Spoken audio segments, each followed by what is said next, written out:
Kumitor बर' सारखौबो बिबार बावनो खावलायदों आं।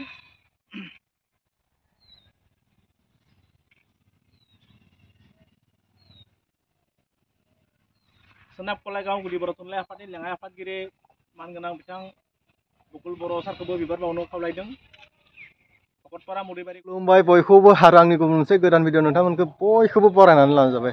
दिनैहाय 5 डिसेम्बर सान रुंसारि ब्रजेन्द्र कुमार ब्रह्मनि थैनाय सान आरो बे थैनाय सानखौ माने बोसोरफ्रोमबो खन्थाइ सान हिसाबै फालिनाय जायो आरो बे खन्थाइ सानखौ दिनैहाय भकतपारा मुरिबारि गुदि बर' थुनलाइ आफादनि नैबे मावबादायावहाय खन्थाइगिरि बा रुंसारि ब्रजेन्द्र कुमार ब्रह्मनि गोसोखांथियाव दिनैहाय आलारि बाथि सावनायजों लोगोसे बायदिसिना हाबाफारि लानानैहाय दिनै मोनसे प्रग्राम फिसाहै लानाय जादों आरो बेवहायनो जों ज' जाफैदों आरो आंजों लोगोआव फैदों रानि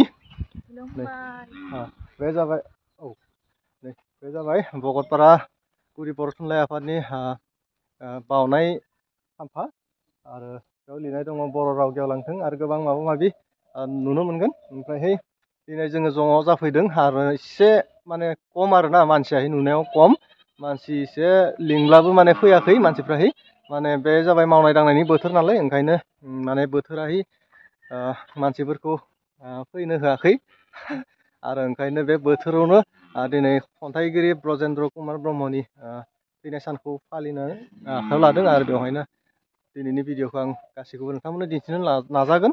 नोंथांमोना भिडिअखौ जोबजासिम नायलांनो थाखाय आंनिफ्राय खावलायनाय थाबाय। रानि बिदिब्ला बेयावहाय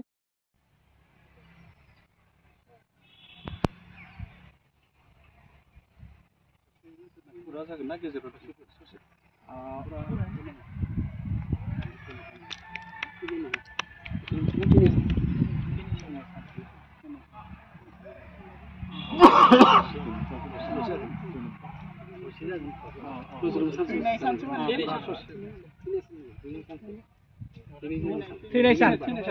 थैनाय सान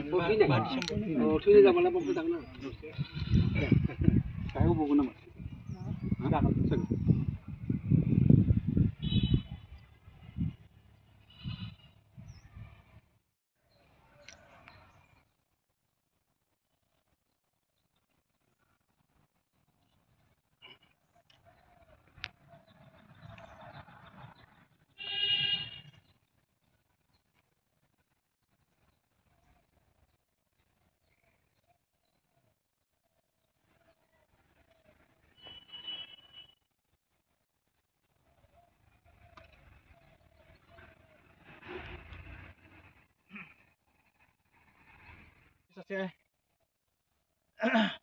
बर' हारिनि थाखाय नांथाबबोनाय जोहोलाव बिथां गेदेमा मधुराम मुसाहारि आदाखौ बिबार बावनो थाखाय खावलायदों।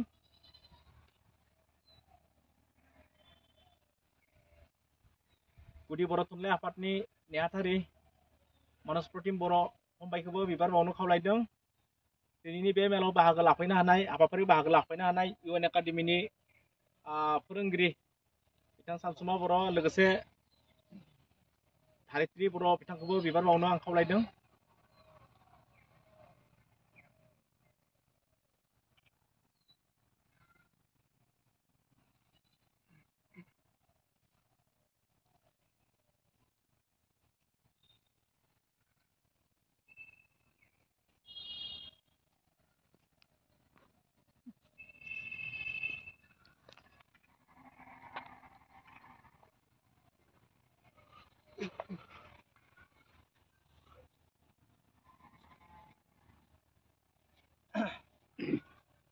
दायो हाबाफारिया जोबनाय लामायाव जोंहा दायो खन्थाइ मेलनि साखाफारा जानो गोनां जाहैबाय। ओंखायनो जिरायसालियाव थांनानै बयखौबो जिरायनो थाखाय आं खावलायबाय। आं गाव बिबार बावनो आवगायबाय। दिनैनि बे हाबाफारिया होनानै बिहरदों धारित्रि बर' जोंनि बिदा कुपन चन्द्र बर'नि फिसाजो आं गिबियावनो भेरगाव जिल्ला बर' थुनलाइ आफादनि जानानै बे हाबाफारियाव बयखौबो दिनैनि बे समाव आं गोरबो इसिंनि खेबसेबाव खुलुमनाय जासिबाय। दायो जोङो दिनैनि हाबाफारि बायदियै भेरगाव जिल्ला बर' थुनलाइ आफादा खन्थाइगिरि लिरगिरि मुंदांखा बिथां गेदेमा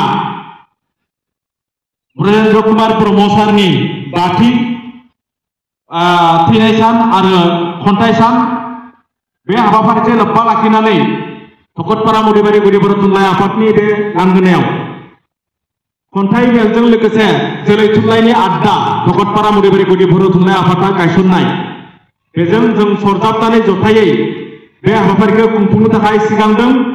बेखायनो बे हाबाफारिखौ बेखेवनो थाखाय बेखेवगिरि हिसाबै जोङो भकतपारा गोजौसिन गेजेरारि फरायसालिनि गोरायुं मानाव गेदेर बिथां जोंनि फोरोंगिरि बायद' रिना बसुमतारी बायदिखौ हांख्रायना लाबोदों।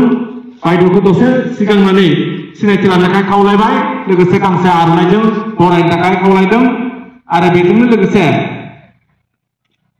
दिनैनि खन्थाइ मेलखौ बेखेवना होनो थाखाय आं खावलायबाय। गोजोन्थों। थोंजोङै खन्थाइखौ आवरायनो आखायाव लाबाय। समनि खामानिखौ समावनो माव। जों जोंनि सिनायखानाय लामा, जाय लामाजों जों आगान सुरगोन, जों जोंनि थार थांखिसिम सहैगोन। बै लामाजों आगान सुर, जाय लामाया जोंखौ सैथोजों सोलिनो राहा दिन्थियो। समजों खारफा, जाय समा जोंखौ समनि खामानिखौ समाव फोजोबनो रोखा गियान होयो। दा नों समखौ दसे नेथ' आंहा खामानि दं होनना। अब्ला नोंखौ समा नागिरनांगोन, नोंखौ समा नेवसिगोन, नों जिउआव जेनगोन। जिउआव नों जेनबा नों लामाखौ आन्दायगोन, नों लामाखौ आन्दायोब्ला असैथोजों आगान सुरगोन। अब्ला नों बाला गुदुङाव गाबोगोन।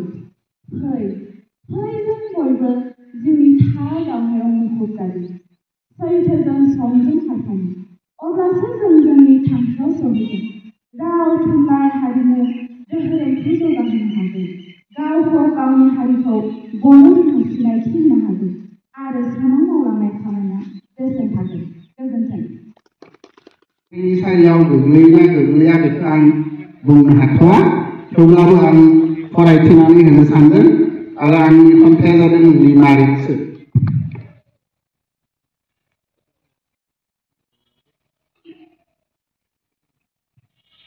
हेल'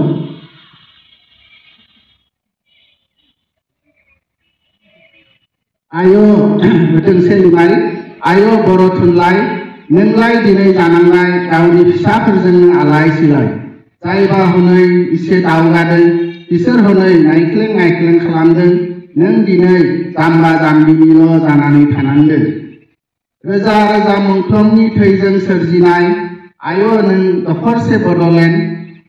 मावजि मानैया थुख्रासे रुटिखौ रानलायना जानो रोङै बादि अरलायदों आरो नेलायदों, नाथाय सोलो गोनां मोख्राया ब्लक मन'ना दोनदों। राहा गैयै मावजि मानैया सोलासिबदों। आयो बर'नि दैदेनगिरिफोर, बर'नि आइजोफोर, नोंसोरखौ दख'ना फास्रा आर'नाइया समायलिया। गावनि हारिनि सेंग्राजों नोंसोरनि गोसोआ जला। सुरिदार लंपेन्ट हाफपेन्टफोरासो नोंसोरनि आंगो जाबाय। हारसा बांगाल हौवाजों गोसो थोगौबा मोनलायग्रा जाबाय। जेराव मेराव बुथार जानायनिबो आंखाल गैया जाबाय।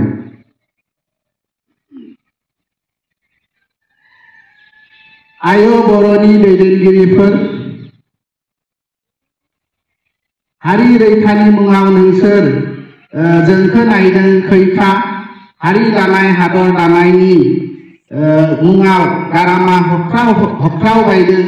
गादिखौ मोनगौब्ला दिल्ली दिसपुराव सिरि थाखोमा बायदों। बर'फ्रा जेब्ला दोहोनि जायो, हारि समाजजों सोमोन्दो नागारलायो। जौ जुवा ना बेदरजों आंगो जायो।